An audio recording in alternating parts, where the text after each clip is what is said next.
Ses, magkano ba ang insurance? Yan ang madalas kong natatanggap na tanong mula sa client. Ang sagot, depende. Bakit nga ba? Kasi iba-iba ang priorities natin. Kaya before anything else, I always start with a simple financial planning session. Libre ang financial planning session ha? Message mo lang ako if you want to book a session with me. Sa financial planning, we will look at the three things. Your goal, your budget, and your needs. May fixed budget ka? No problem.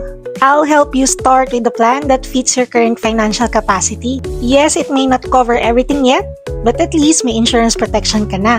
At pwede ka pa magdagdag ng coverage in the future as long as insurable ka pa. Kung ang gusto mo naman ay full protection, then we are going to base the plan on your actual needs. At ito yung tatlong mahalagang question na dapat nating masagot. Magkano ang coverage na kailangan mo?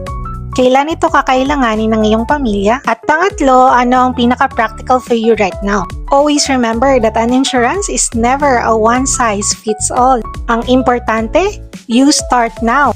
Kahit basic. Kasi habang healthy ka, you are insurable. Kung ready ka na to explore your options, comment financial planning or message me directly for a free financial planning session. Yun lang. Bye!